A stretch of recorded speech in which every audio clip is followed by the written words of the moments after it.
This podcast may contain explicit language, mature topics, and possible spoilers. Listener discretion is advised. Why would you do that?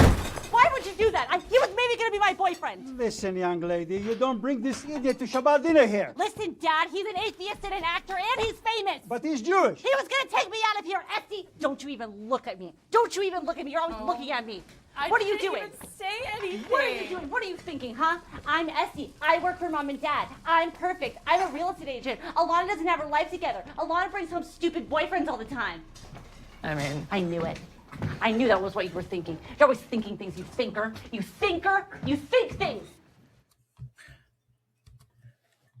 Hello, everyone. Welcome back to Cinema Recall Podcast. I am the Vern. Thank you so much for watching and listening.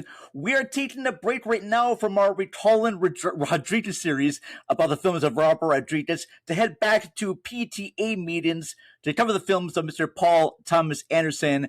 And with me here today, the host of Piecing It Together podcast, a film composer in his own right, Mr. David Rosen. Hello, David.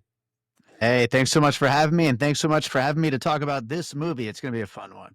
I love this very much. Yes, now, before we do get into Licorice Pizza, I know we want to cover a little bit about Paul Thomas Anderson. I should let you all know, folks, behind the scenes here, we had a little recording problems here, but it's okay. So we're here right now talking about Paul Thomas Anderson. You gotta understand that in the course of making a movie and making podcasts, there's going to be mistakes that happen, and I will let you know upfront and honestly if mistakes happens, and they did. But Paul Thomas Anderson, David, what is your recollection with this career? I mean, where did you begin? Where did you end up? I'm pretty sure it started with Boogie Nights, but of course, all of his early movies were always around, and he almost immediately was like this voice that you just know, like, oh, wow, okay, this is one of the most exciting filmmakers of our generation. And yeah, he has been a constant presence for, I think, for any cinephile, like going from those early films until obviously just a few weeks ago with winning Best Picture for One Battle After Another. Like, you could trace a line between all of our tastes and what we've been into, and he's just a major part of that. 100%. Now, we are going to rank his movies, but we're going to wait until after our discussion of Licorice Pizza before we do that. Let's do this right now. I am going to play a quick little ad spot from Licorice Pizza, and then we'll get into our discussion about that. Watch the best film of 2021 and be thankful there is still plenty of beauty in this world to go around. I met the girl I'm gonna marry one day. Gross. Paul Thomas Anderson's Licorice Pizza is now an Academy Award nominee for Best Original Screenplay. Do you know who my girlfriend is? Barbara Streisand? Barbara Streisand. Barbara Streisand? Hello. Best Director. Action. And Best Picture of the Year. I'm cooler than you. Don't forget it.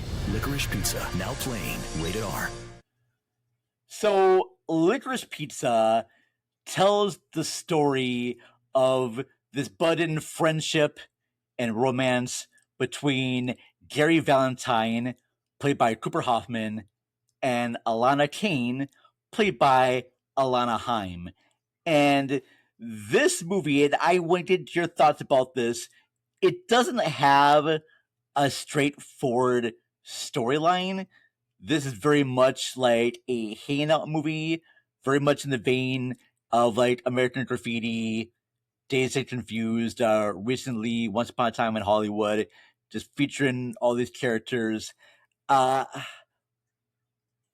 is it about this movie that you love so much, David?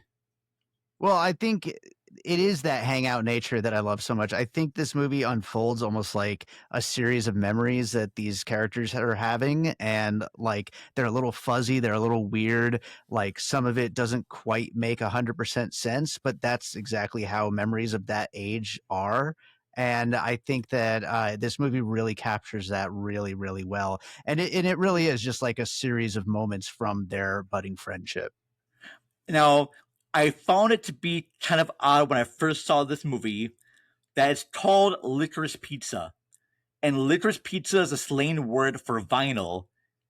And yet they never go to a record shop. Yeah, I'm wondering if that was like a cut moment in like the original script or something like that. Because yeah, Licorice Pizza was, I believe, a chain of record stores also at this era, like in the Valley in the '70s, and like so I think that that was just meant to like be a part of like the things that were happening then. I know at one point in the early stages, the script was called Soggy Bottom, which would reflect the the company that makes the waterbeds, but there's really, this movie could have any name. It really wouldn't even make a difference. It's really just about Gary and Alana and watching them just be. So Gary Valentine is based on this real person, Gary Getzman. I'll get to him later on, but the character of Gary Valentine, he is this very confident teenager, and you have Alana Kane being this very unsure of herself woman. And I found their dynamic together to very work so well, because Gary is just so sure of himself, and Alana's not quite sure where she should be. And even with their age difference, and I want to get into that a little bit more too, about that, the controversy that happened with that, but it's just so interested to see a character like him in this, because I'm almost 50 and I still do not have the confidence that this kid has. All right. I mean, this kid is like doing like shows, and he even says too, that he wants to play to the song and dance band. That's like his career in life. And Alana is not quite sure what she wants to be. It's like Alana still lives with her parents, being past the age of 20, and Gary has a mom, but his mom is almost like his agent in some way there too. So I want to get into your thoughts about what you think about both of these characters, David. Yeah, I feel like whoever you are, a guy, girl, like whatever, like Alana's kind of the character that you're gonna most identify with, because I mean, who is as sure of themselves as Gary? Like not many people, and that's almost more an aspirational character, like to be able to like just fill your young years with so much excitement and so many like fun adventures and all this stuff, and like as much as Alana is like, I really shouldn't be hanging out with this kid. Like, how could she not? Because it is just everything leads to these crazy fun moments, and I mean that's really what it's all about when it comes down to it. Yeah, I mean, even from the very beginning opening scene with the Nina Simone track and the tracking shot of Alana and Cooper Hoffman, who I didn't forgot to mention, Cooper Hoffman is the son of the late great Philip Seymour Hoffman, and their dynamics that they have together is the whole kind of like push and pull type of thing.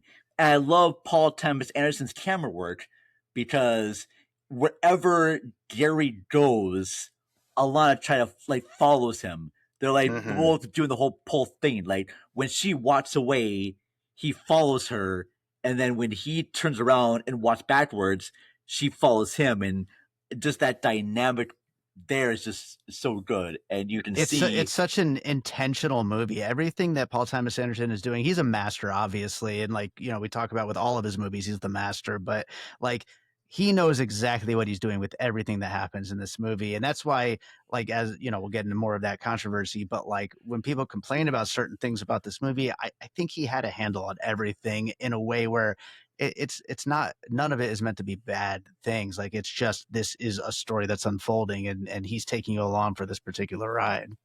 Yeah, I think, as I mentioned before, the most craziest thing to know is that a lot of this is based on true stories, but they add a fictional vibe to them. It's like the same thing that Tarantino did for Once Upon a Time in Hollywood, taking these real people and putting like fictional characters with it. As I mentioned before, Gary Valentine is based on a real producer, Gary Getzman, who was a child actor. He is known for being in the movie Yours, Mine, and Ours. And in Licorice Pizza, that scene where you see Gary on stage with all the kids, and the woman is called Lucy Doolittle in the movie, but she's definitely based on Lucille Ball.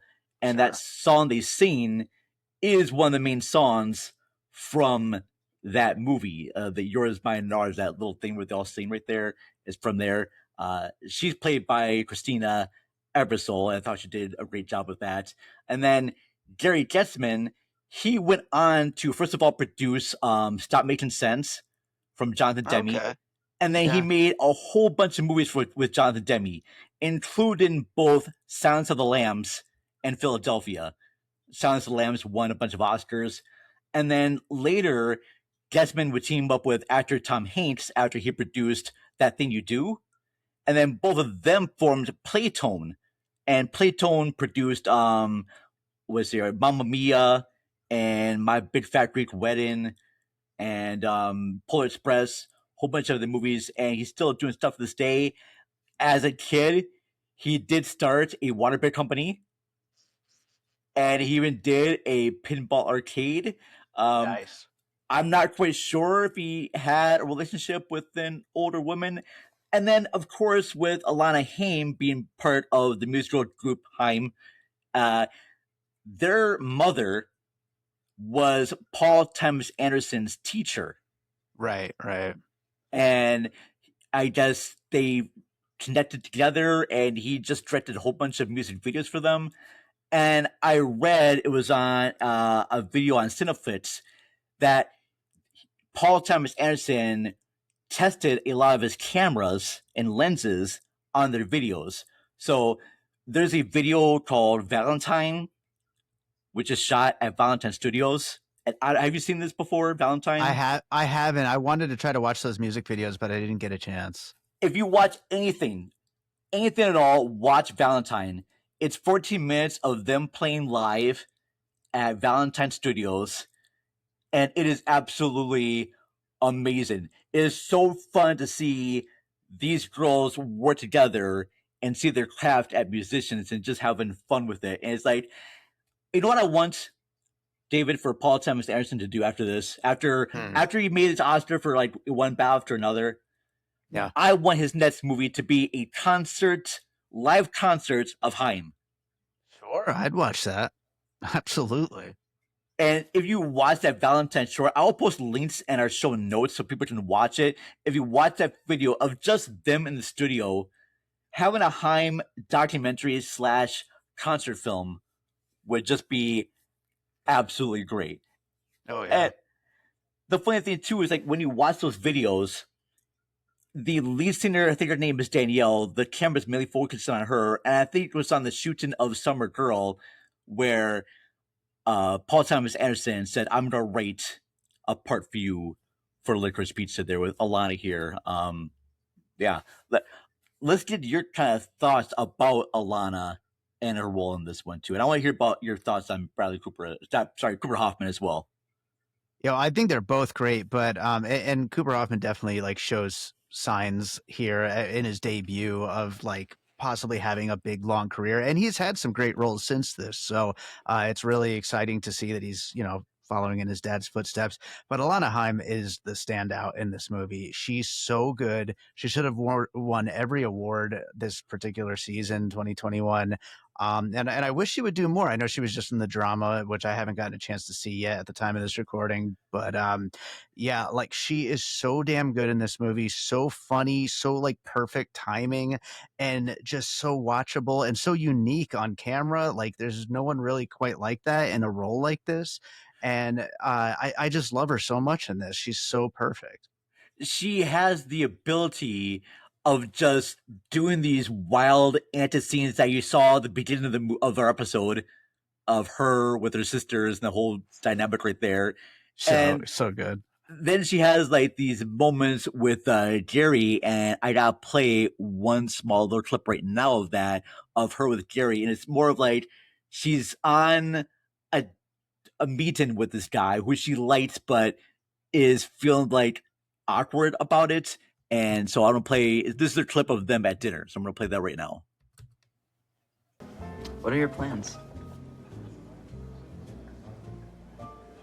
I don't know.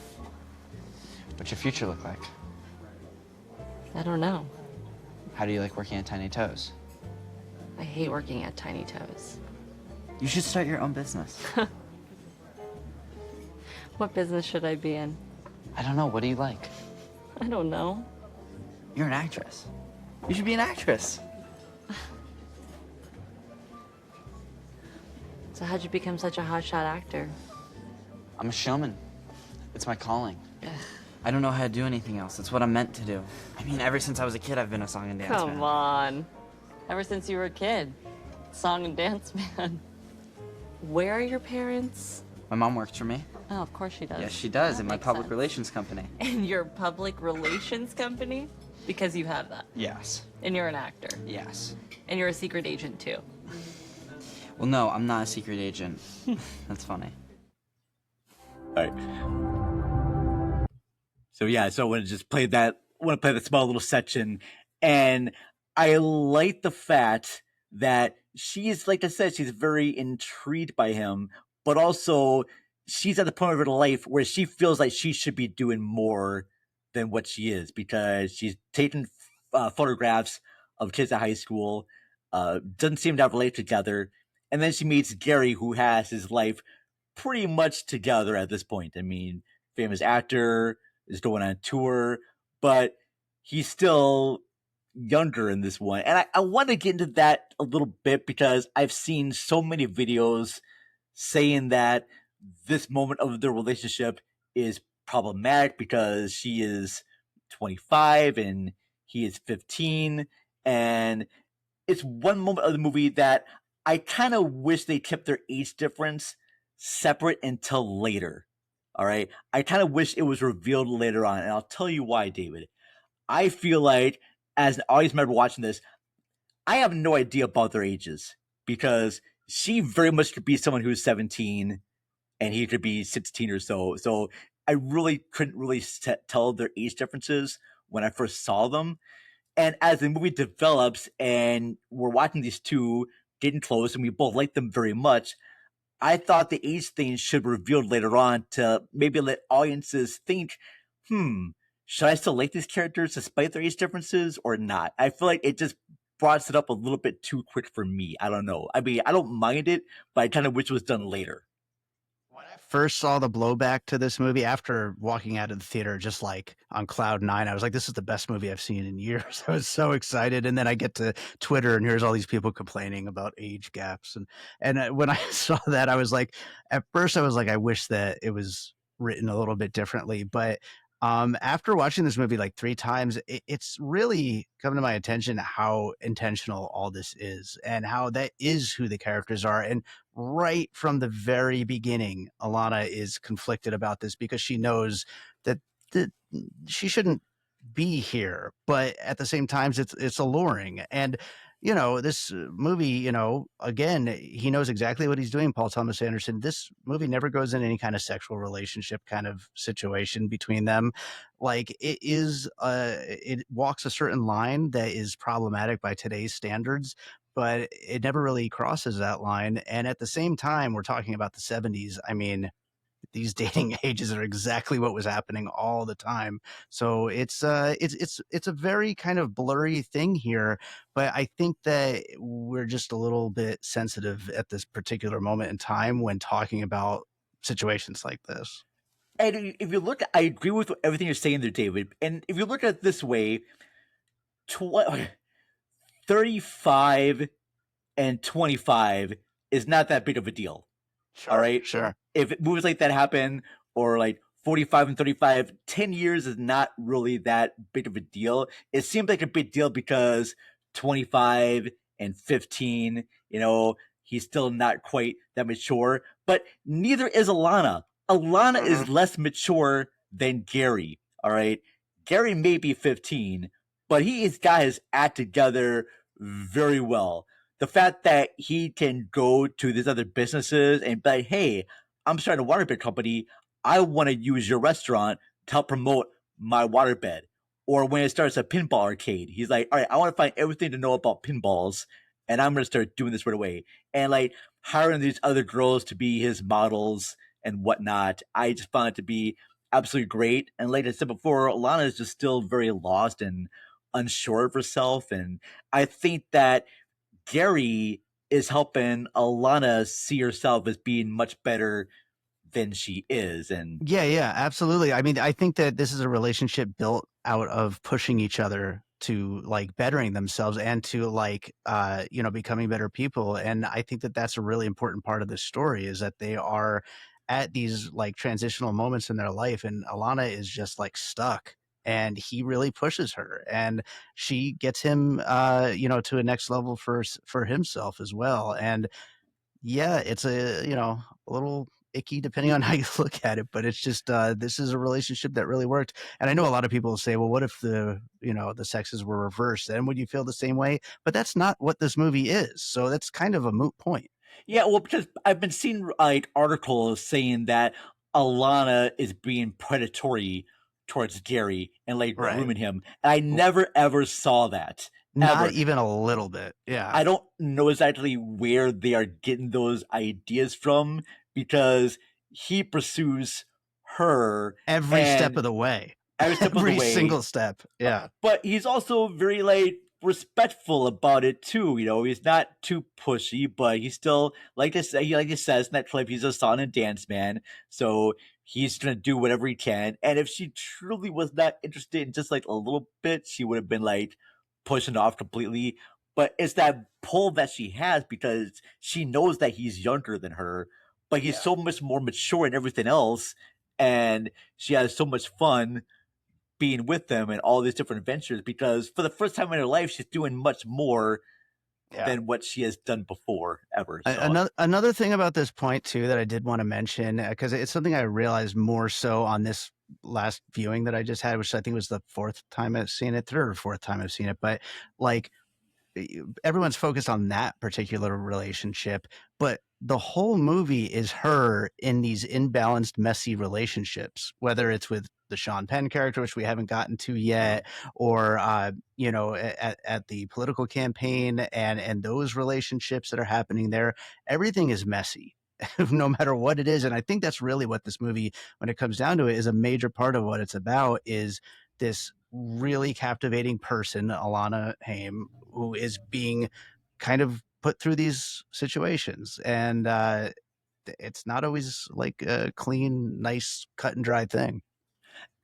I like in the movie, because it's clear that Alana is very kind of weirded out by hanging out with this younger person, and she does try dating other people like her age. At the very beginning of the episode, I played the clip after her date with an older gentleman who she meets on an airplane, and he's another actor in Gary's troupe. And I wish I could find the other clip of it, but she brings him home and they're having dinner, and he doesn't want to say the Jewish prayer because he's agnostic and doesn't believe in stuff like that at all. Or he's atheist. Sorry, he's atheist. And she has the whole freak out with her dad. Great moment right there, because she's like, I need to find someone like my own age. And then later on, she starts up a relationship with Jack Holden, played by Sean Penn, based on William Holden. And I don't know too much about William Holden's personal life. If he actually did drive a motorcycle and try to like jump over something, and yeah, I have no idea if that was true or not. Yeah. I don't either. Yeah, but so- he's awesome, whatever he did. So. Yeah, so and so she's trying to do, but now she's trying to do this relationship with this older person, or then later on too, when she takes an interest in Bernie Safdie's character of the governor going for election, and because she feels like she wants to do more with her life than just being like this sales con artist that Gary does. Like, Gary's a good like swindler, and she feels like, I want to do something more with my life. I want to help out with this political campaign. And then the person who's part of the political campaign is not being very honest with her as well, when it's revealed that he is a closeted homosexual in a relationship with someone else. Her way of like trying to escape from Gary, but yet still being pulled back in is really kind of a sweet thing. Yeah, absolutely. And it's just a series of like, well, these these other options all kind of suck too. Yeah. Nothing really works, and really that is, I think, very relatable for a lot of people. Exactly. So I want to get to some of your favorite scenes of this movie. Do you have any favorite moments of Licorice Pizza that you really stands out for you? Oh, there's so many. I will say when she goes to see the casting agent, played by Harriet Sansom, she is so good, and she keeps telling her that she has a Jewish nose and how great that is. That whole moment, of course, the Bradley Cooper John Peters scene is just phenomenal, and the whole backwards drive down the hills is incredible after that. But there are so many moments in this movie that I love. The incredible tracking shot at the what is it? It's like a teen fair where they have their booth to sell the water beds, and like that huge tracking shot where you're just seeing all the different booths getting set up. It's just wonderful. Did you recognize one of Paul Thomas Anderson's Riddlers in there? Oh yeah, as Eddie Munster. No, like or Herman Munster. Or that's what I mean, Herman Munster. Yeah.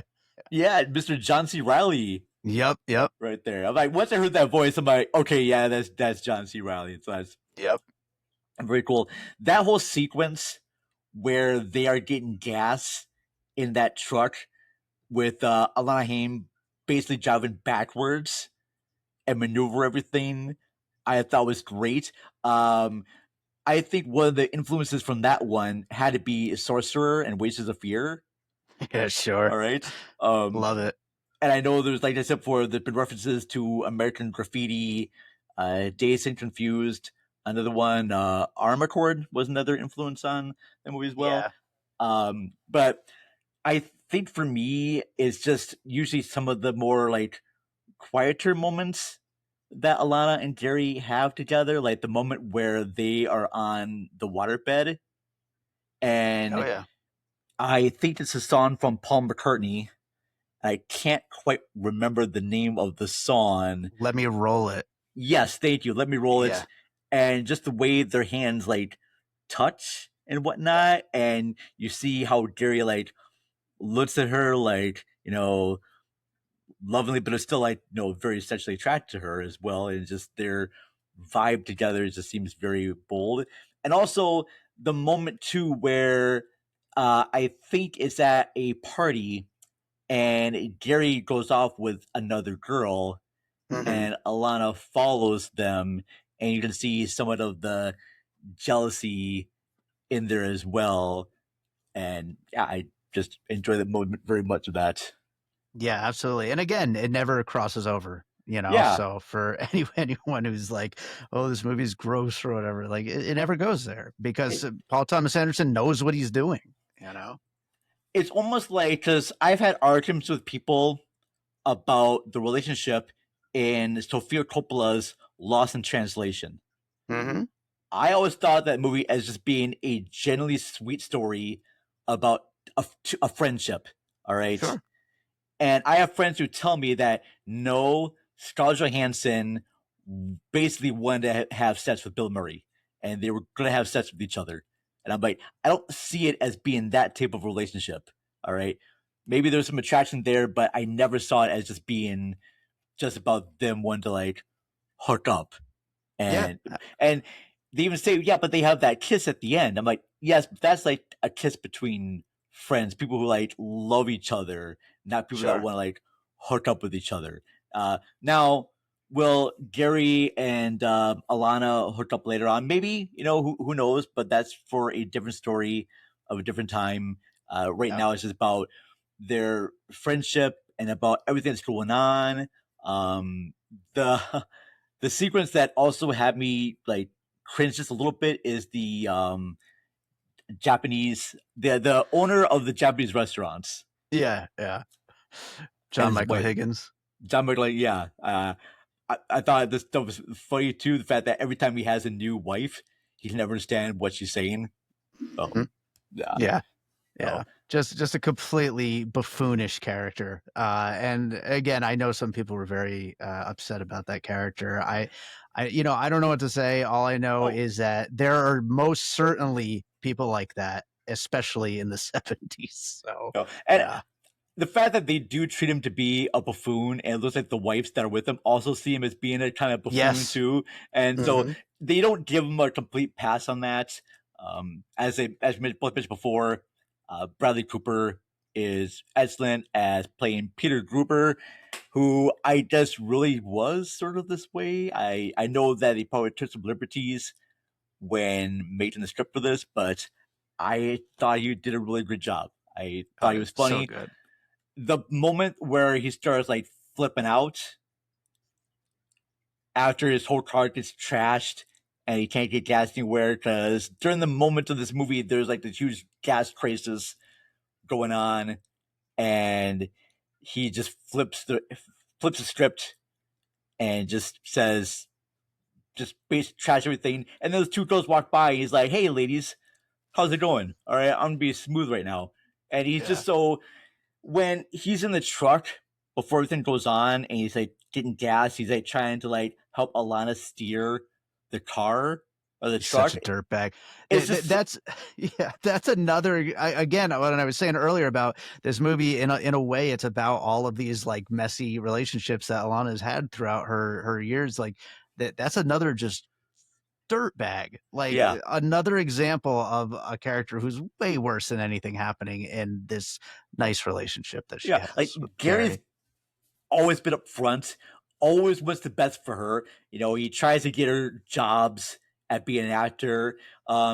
Gary's still learning things himself. Like, I think Gary does become a little bit jealous and maybe somewhat possessive. Not possessive two ways, but a little bit. Yeah. a little bit. I know they had like, there's like this big fight they had where I think just right around the time where Gary's starting the whole pinball companies, and one of the things about pinballs, and they're at like this table, and you know, he's like, "I don't need you to tell me how cool I am. I am more cooler than you."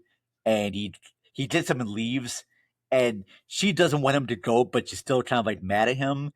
And it's that dynamic that they have where wherever Gary goes, Alana's going to follow him. Even earlier, there's a moment where Gary gets accidentally like charged with murder and is arrested, and Alana basically just follows him to the jail cell and is like, "Oh, you're safe," and then hits him like, "What did you do? All right." Oh, yeah. And then also the moment where she even like comes to his house and says, "Oh, no, one thing about this movie, folks, is that this movie doesn't really go any linear plot description. So there's no way for us to really describe this movie from point A to point B. So yes, a lot of the scenes that I'm describing are out of order, but that's okay because the whole movie itself is not really any type of like order, and my mind just scrambles scenes together.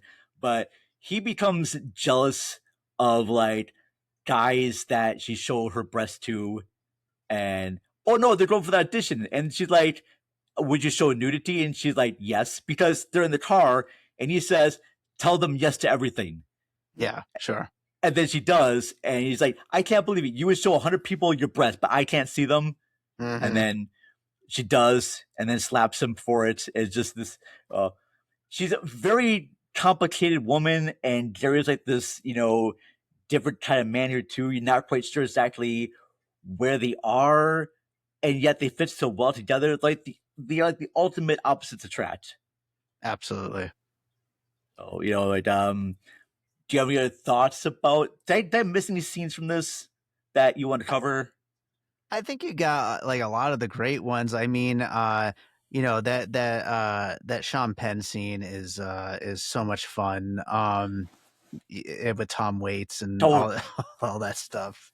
So so Jack Holden, Sean Penn's character, is introduced really kind of briefly because they're going to be making a movie, and they audition Alana Haim, and Alana and Jack start going out for like one date, and Gary shows up with his friends, and then I think Alana pitched that place to make Gary feel jealous, I guess. Sure, I think so.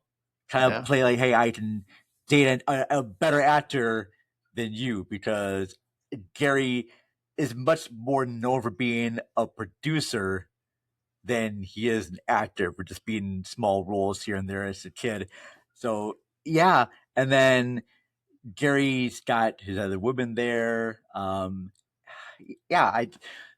This is a movie that I know when I first saw it, I don't think I was really into it, just mainly because I got really confused about where it was going. But it is a slice and dice movie. But I will say this is the movie that I've watched more often than his other movies, for sure. Okay. So that's right there. Before we get our kind of final thoughts on Licorice Pizza, I want to play this interview that I found, and I would like to get our final thoughts about Licorice Pizza. Roll camera. Roll sound. It's a god-awful small affair. Hello, gorgeous. Hello, handsome. The girl with the mousy hair. Licorice Pizza is about two people meeting each other and not knowing that their lives will be changed for the better. And sometimes for the worse. I mean, Gary can get annoying, but I love him.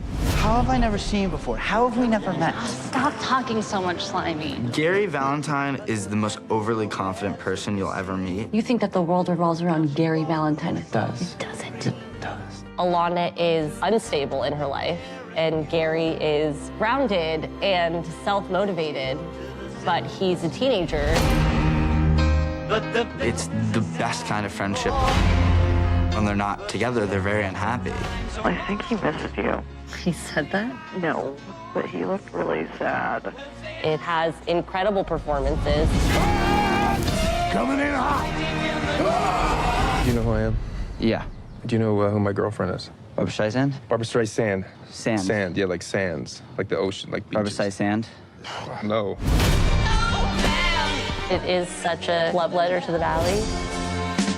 It takes place in 1973 with waterbeds, pinball machines, a national gas crisis. No gas going to goddamn Caro, Steve-O! It's a story that wonders what happens when two people who can't be together can't avoid being near each other. It's two people that want to journey together. It's a lot of fun. Oh, Alana!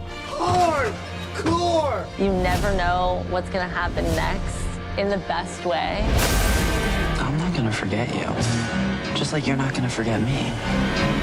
Gross.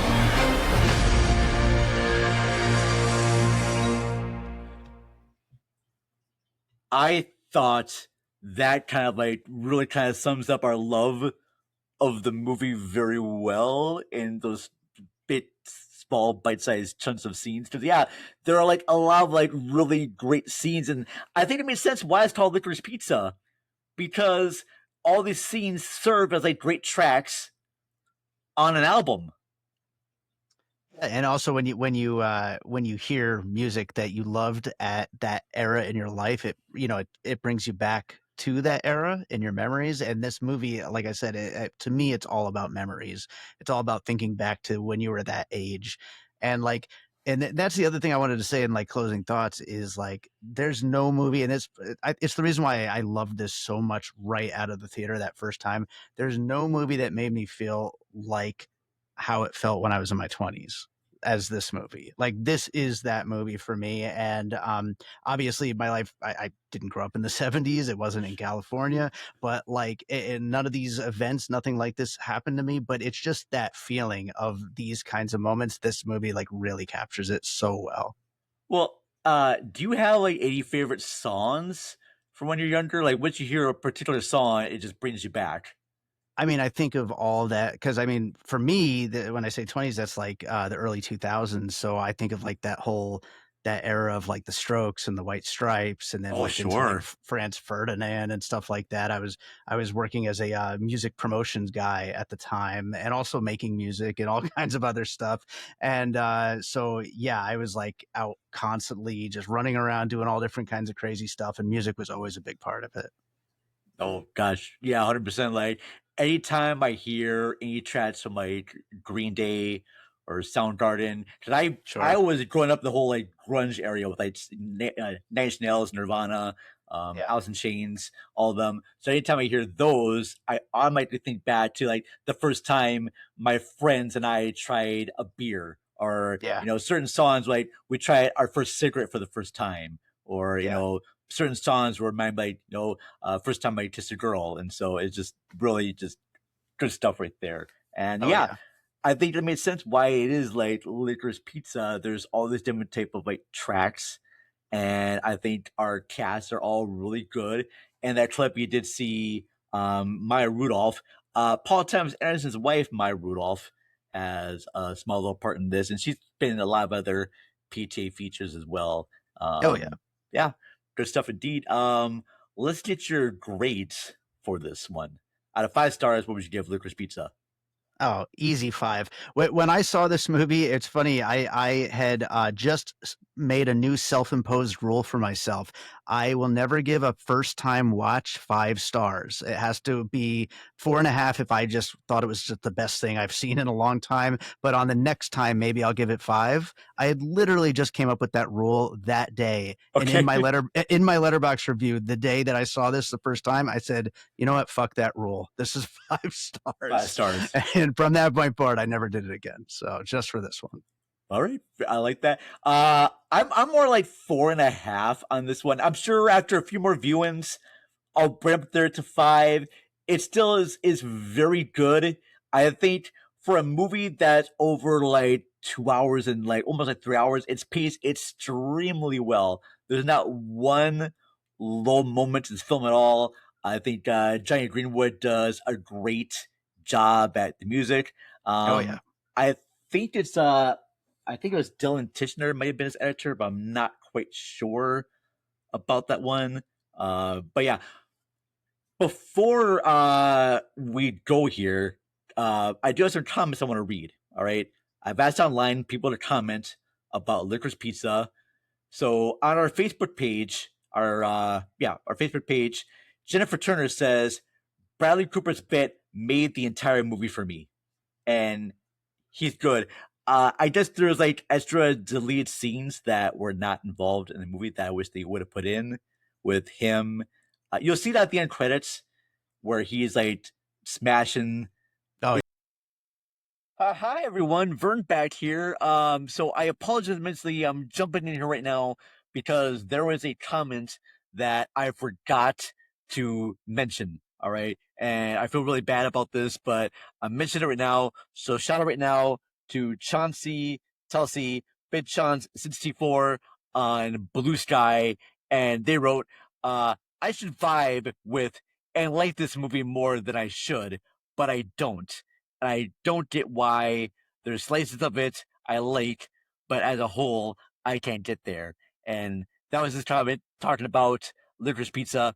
Apologize, I did not read that on the actual show itself, and I hope you'll accept this apologies for me, all right, because I'm an idiot and I'm ugly and disgusting, and you are very wonderful and beautiful, and you obviously bathe more than I do. So, Chauncey, thank you so much, and apologize, I did not read this on the actual show itself, but here it is right now in all gloriousness, all right, and let's get back to our conversation with David Rosen talking about Licorice Pizza. Enjoy. Yeah, it's such a great moment. Yeah. Small right there. And then Jordan Jesky on Facebook says, literally, the main dude is the least likable person that character made the. Oh, all right. Literally, the main dude is the least likable person. That character made the It's Always Sunny Jane more likable. And just because someone from Haim is in it doesn't make it good. Disagree. Big disagree. I love Haim. All right. I love all the Haim sisters, Estee, Danielle, and Alana.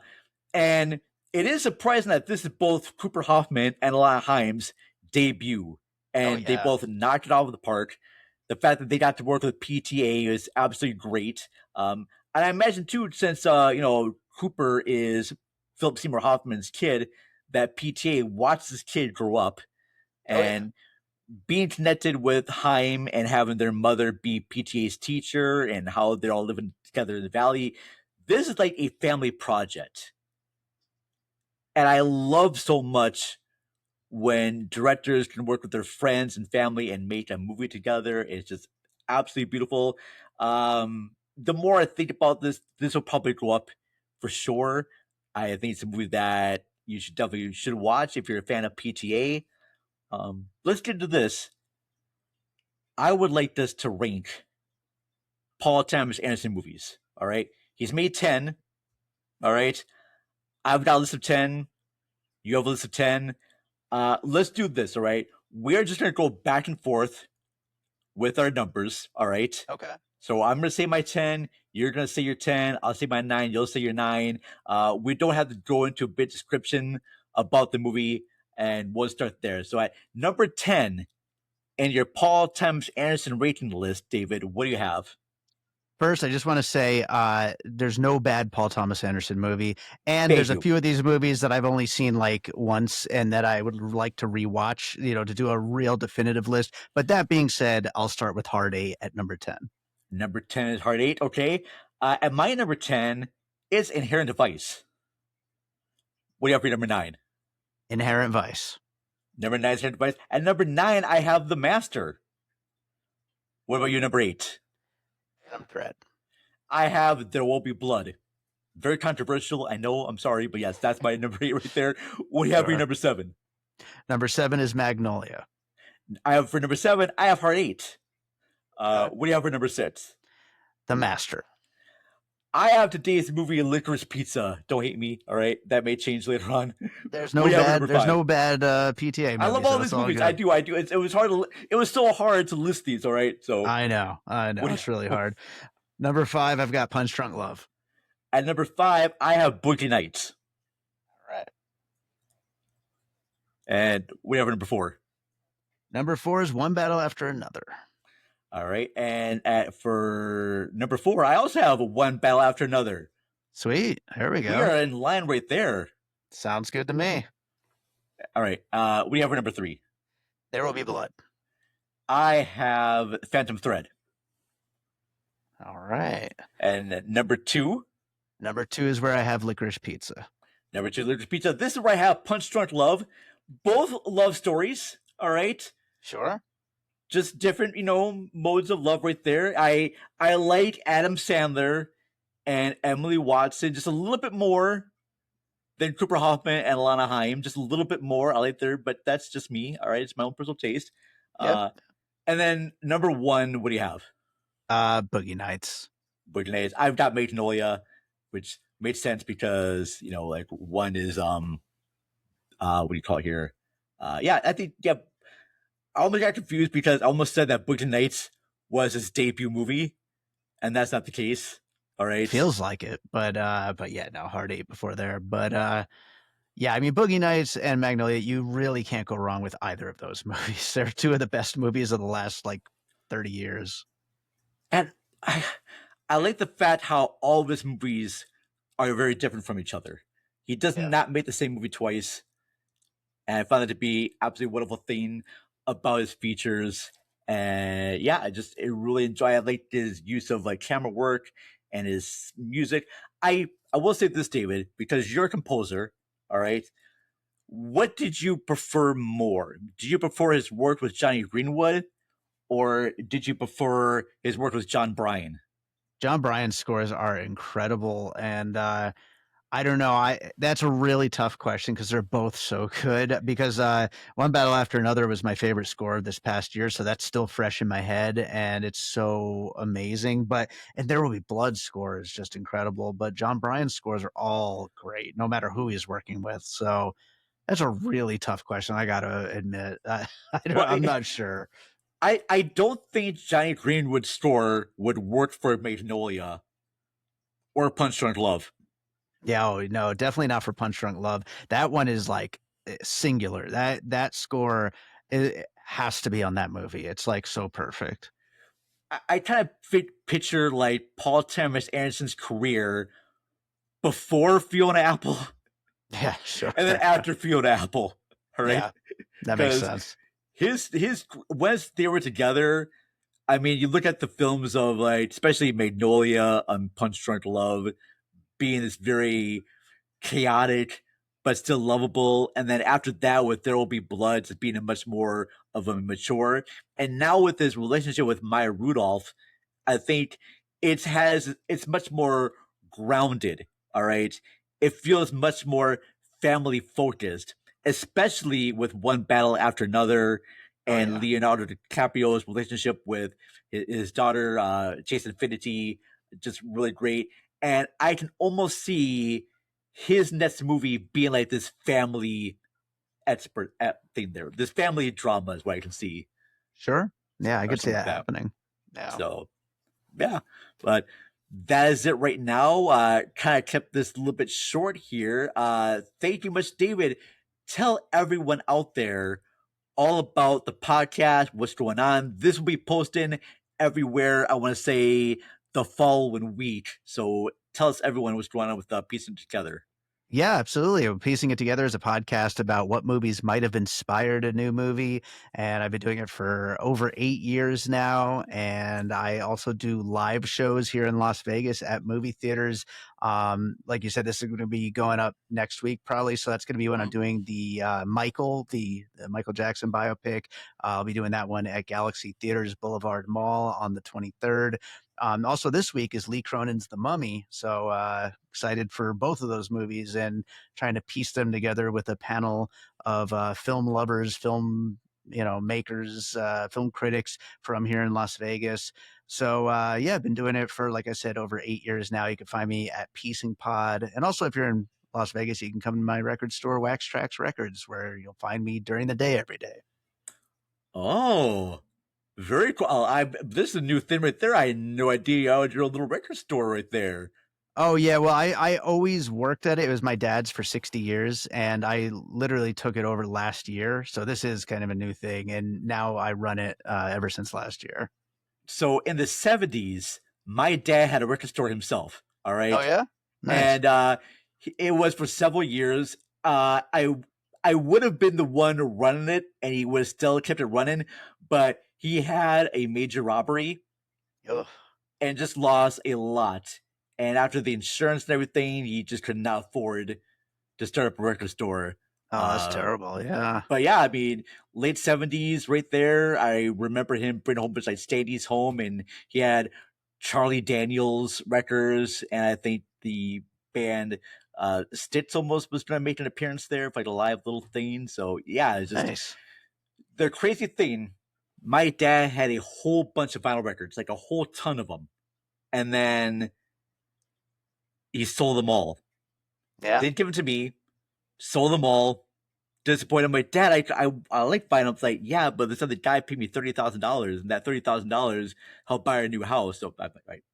Hey, can't argue with that. Fair enough there. Again, thank you everyone for watching. I do apologize about my video because I'm recording this in my living room right now, and my lights are not working so well. So I apologize. I still might come in the shadows, but it'll be fine. Please head on over to cinemarecall.net. We are continuing our series, not just on Paul Thomas Anderson, but we're doing our series all about Robert Rodriguez, and we got new episodes coming up in that series very soon. Please head over to our Patreon page, patreon.com/cinemarecallpod, where you will be getting access to episodes early before anyone else. So definitely check that out as well. I am the Vern. Thank you very much for listening and watching. Thank you to my guest, Mr. David Rosen of Piecing It Together. And I will see you all soon. There's everybody. And that is it.